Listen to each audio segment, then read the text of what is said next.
மத்குருசமாரம்பாம் யதிசேகரமத்யமாம் லக்ஷ்மீ வல்லபபர்யந்தாம் வந்தே குரு பரம்பராம். ஆழ்வார்கள் வாழி அருளிச் செயல் வாழி தாழ்வாதுமில் குறவர்தாம் வாழி ஏழ்வாறுமுய்ய அவர்கள் உரைத்தவைகள் தாம் வாழி செய்யமறை தன்னுடனே சேர்ந்து. ஒரு பெரிய சாம்ராஜ்யத்திற்கு அதிபதியாக எழுந்தொழியிருந்த பொழுதும் அந்த ராஜ்யத்தை ஆளுகின்ற ஒரு பெரிய பேற்றை அதை பேராகவே எண்ணாமல் திருவரங்கம் பெரிய கோவிலுக்கு செல்ல வேண்டும், அங்கே அடியவர்களோடு கலந்திருந்து அந்த எம்பெருமானை சேவிக்க வேண்டும் என்பதையே தமக்கு பெரிய பேராக நினைத்தவர் குலசேகர ஆழ்வார். அந்த தம்முடைய பாரிப்பையே பெருமாள் திருமொழியினுடைய முதல் பதிகம் பூர்த்தியாக வெளியிடுகின்றார். ஒவ்வொரு பாசுரத்திலேயும் அந்த எம்பெருமானை என்றுகளோ கண்குளிரக் காணு நாள், என்றைக்கு அவனை தலையாலே வணங்கும் நாள், என்றைக்கு அவனை வாயாரப் பாடும் நாள், என்றைக்கு உள்ளம் உருகும் நாள் என்று இதையே அவர் சொல்லிக் கொண்டிருந்தார். அதிலே நாம் பல பல பாசுரங்களை பார்த்து விட்டோம். 8வது பாசுரத்திலே அவர் என்ன தெரிவிக்கிறார் என்றால், அந்த எம்பெருமான் எப்படி எழுந்தருளியிருக்கிறான் திருவரங்கத்திலே என்னால் பஞ்சாயுத ஆழ்வார்கள் இன்னும் கருடாழ்வான் முதலான அத்தனை பேரும் அவனுக்கு காவலாக எழுந்தருளியிருக்கிறாராம். எழுந்தருளியிருக்கிற அப்பொழுது அவர்களுடைய காவலுக்கு நடுவிலே எம்பெருமான் மிகவும் பாதுகாப்பாக எழுந்தருளியிருக்கின்றான். அந்த எம்பெருமானை என்று நான் சேவித்து அப்படியே நான் துள்ளி விளையாடப் போகிறேன் என்று அதை தெரிவிக்கிறார் 8வது பாசுரத்திலே. கோலார்ந்த நெடுஞ்சார்கம் கூறல் சங்கம் உரையாழி கொடுந்தண்டு கொத்தவள்வாள் காலார்ந்த கதிக்கருடன் என்னம் எண்ணிக் கடும்பறவை இவை அனைத்தும் புறஞ்சோள் காப்பா ஏலார்ந்த நெடுங்கழனி சோலையோந்தா திருவரங்க தரவணையில் பள்ளி கொள்ளும் மாலோனைக் கண்டின் பக்கலவியெய்தி பல்வினையே நன்னுகளோ வாழினாளே. அந்த எம்பெருமான் திருவரங்கத்திலே எப்படி எழுந்தருளியிருக்கிறான் என்றால், கோலார்ந்த நெடும் சார்கம். சார்கம் என்னால் கையிலே இருக்கக்கூடிய வில், அது நெடும் சார்கம், மிகவும் பெரிய வில்லாம். அதிலே கோல் என்னால் அம்புகளோடு கூடியது. கோல் என்றது அம்புகளை குறிக்கும். அம்புகளோடு கூடியதான அந்த நெடும் சார்கம். அதற்கு மேலே கூனல் சங்கம் என்னால் வளைந்திருக்கக்கூடிய சங்குகள்.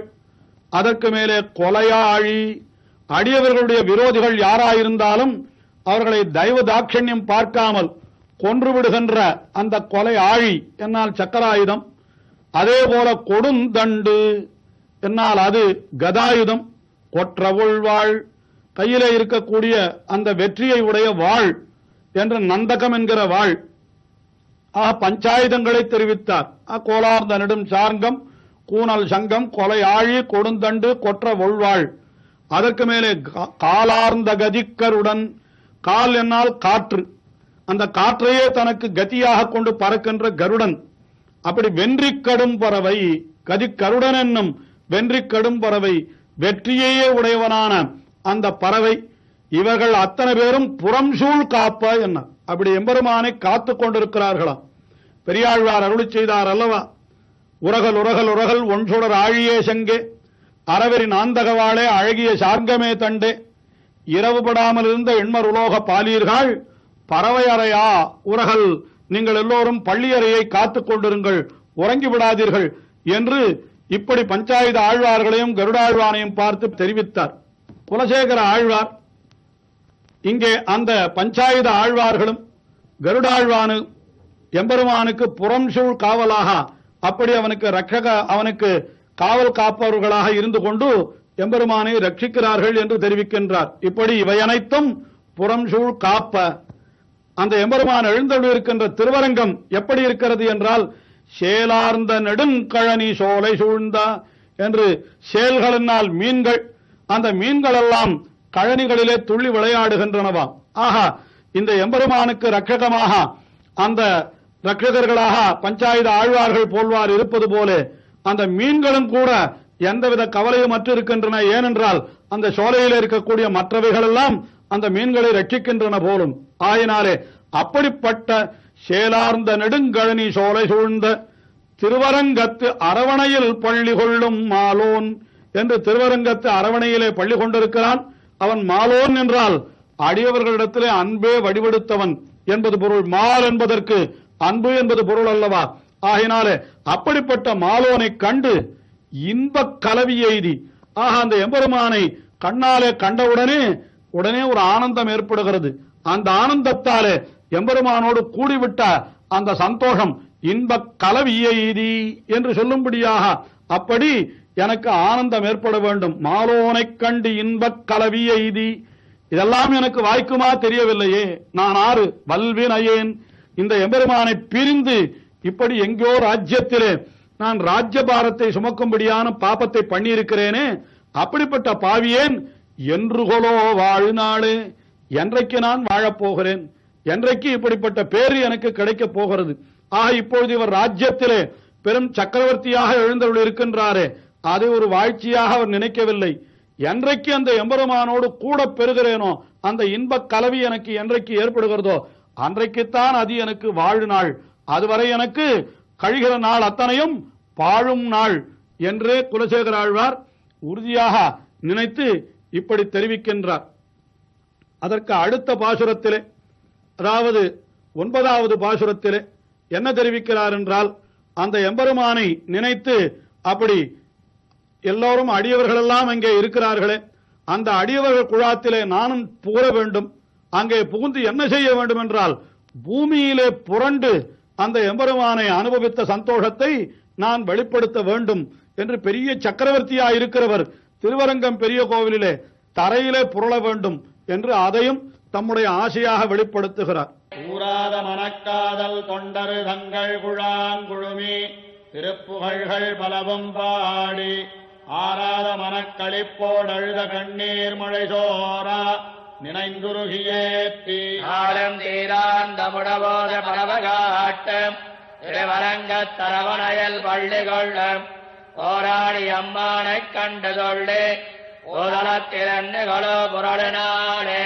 தூராத மனக்காதல் தொண்டர் என்று எம்பெருமானுடைய அடியவர்கள், அவர்கள் எப்படிப்பட்டவர்கள் என்னால், எம்பெருமானை எத்தனை அனுபவித்தாலும் அவர்களுக்கு திருப்தியே ஏற்படுவதில்லையாம். இன்னமும் அனுபவிக்க வேண்டும், இன்னமும் அனுபவிக்க வேண்டும் என்று அதையே நினைத்துக் கொண்டிருக்கிறார்கள். அதைத்தான் தூராத மனம். தூராத என்னால் அது நிறையாத, எப்பொழுதும் திருப்தியே ஏற்படாத காதல், அந்த பக்தியை உடையவர்கள். அப்படிப்பட்ட தொண்டர்தங்கள் குழாம் என்னால் அவர்களும் கூட அங்கே குழாமாக கோஷ்டியாக இருக்கிறார்கள்.